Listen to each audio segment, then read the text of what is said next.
Hello friends, अस्सलाम वालेकुम। मैं आपके लिए एक मजेदार कहानी लेकर आई हूँ। मुझे उम्मीद है आप गौर से सुनेंगे। मेरे कहानी का उन्वान है मेहनत। पुराने जमाने की बात है, एक मुल्क के बाशिंदे बहुत ही काहिल और कामचोर थे।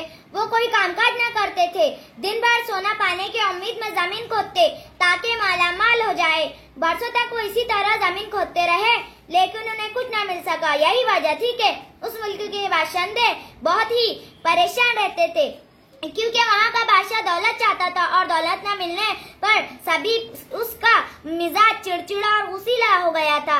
एक दिन वहाँ से एक नौजवान का गुजर हुआ जो बहुत हंसमुख और ज़हीन था। वो उसी रास्ते से एक गीत गाता जा रहा था जहाँ सोना हासिल करने के लिए लोग जमीन खोद रहे थे। जब उन लोगों ने उसे देखा तो कहा, बोले गाना मत गाओ, हमारा बादशाह बहुत ही गुस्सीला है, वो तुम्हें कत्ल करवा देगा। नौजवान ने हंसकर बोला, मुझे उसकी परवाह नहीं है, लेकिन तुम मुझे अपने बादशाह के पास ले चलो। लोगों ने जमीन खुदाई बंद कर दी और उसे अपने बादशाह के पास जाने लगे। रास्ते में उन्होंने उससे पूछा, तुम्हारा नाम क्या है? मधुर उस आदमी ने जवाब दिया। तुम गीत क्यों गा रहे थे? उसने जवाब दिया, क्योंकि मैं बहुत खुश हूँ। उन्होंने पूछा, तुम खुश क्यों हो? उसने बताया, मेरे पास बहुत सारा सोना है। इतना सुनते ही सब लोग उछल पड़े। उन्होंने बादशाह के पास ले जाकर इसे सारी बात बता दी। बादशाह ने उस आदमी से पूछा, क्या ये सच है कि तुम्हारे पास बहुत सारा सोना है? हाँ, नौजवान ने जवाब दिया, मेरे पास सोने के साथ बोरिया है। बादशाह ने अपने सिपाहियों को हुक्म दिया कि उसके साथ जाकर बोरिया ले आए। बादशाह का हुक्म सुनकर नौजवान ने कहा, सोने को लाने में काफी वक्त लगेगा, क्योंकि वो एक ऐसे गार में रखा हुआ है जिसकी देखभाल 7 देव कर रहे हैं। आप अपने उन आदमियों को मेरे साथ 1 साल तक रहने की इजाजत दे। इस अरसे में हम वो सोना हासिल करने के लिए कामयाब हो जाएंगे।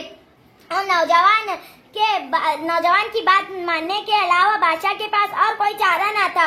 इसलिए बादशाह ने अपने बहुत से आदमी घोड़े और बैल उस नौजवान के साथ भेज दिए और जाते वक्त उसको हिदायत की, अगर तुम साल के आखिर तक सोना लाने में नाकाम रहे तो तुम्हारा सर धड़ से अलग कर दिया जाएगा।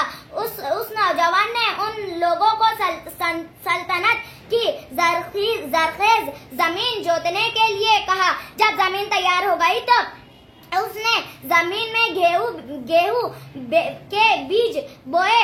1 साल बाद फसल तैयार हो गई तो उसने उसकी कटाई कराई, जिसके बाद उसके पास मनो गंदुम जमा हो गई, जिसे घोड़ों पर लदवा कर वो बादशाह के सिपाहियों को साथ लेकर महल की तरफ रवाना हुआ। चलते चलते वो एक ऐसे मुकाम पर पहुंचे जहां कहत पड़ा था। देखते ही देखते वहां के बाशिंदों ने वो सारा गेहूं हाथों हाथ खरीद लिया। इसके बदले में उस ज़हीन नौजवान को सोने के साथ बोरियां मिल गई, जिन्हें लेकर वो बादशाह के दरबार में पहुंच गया। इसे देखकर बादशाह ने उससे पूछा, क्या तुम सोना ले आए? नौजवान ने मुस्कुराकर जवाब दिया, जी हाँ, मैंने गेहूं बेचकर सोना हासिल किया है। उसके मुलाजिमों ने जवाब दिया। इसे पूरी कहानी सुनाई तो जब वो बहुत खुश हुआ, लेकिन इसे अपनी गलती का एहसास हुआ। इसने अपनी रियाया को खेती बाड़ी करने का हुक्म दिया। कुछ सालों के बाद ही मुल्क में खुशहाली का दौर शुरू हो गया। तो उस नौजवान को दरबार में तालिब किया गया और उससे कहा, हम तुम्हारे बहुत शुक्रगुजार हैं। तुमने हमें एक नई राह दिखाई है। हम चाहते हैं कि तुम हमारे ही साथ रहो। नौजवान ने बादशाह की बात सुनकर कहा कि इस दुनिया में अभी बहुत से लोग ऐसे हैं जो मेहनत की अजमत को नहीं समझते। मुझे उनके पास जाकर उन्हें भी राह पर लाना है। मुझे अफसोस है कि मैं तुम्हारे पास नहीं रुक सकता। मुझे बादशाह नौजवान से बहुत खुश हुआ। नौजवान को बेशुमार तोहफे तोहफ देकर वो रुखसत हो गया। अस्सलाम वालेकुम।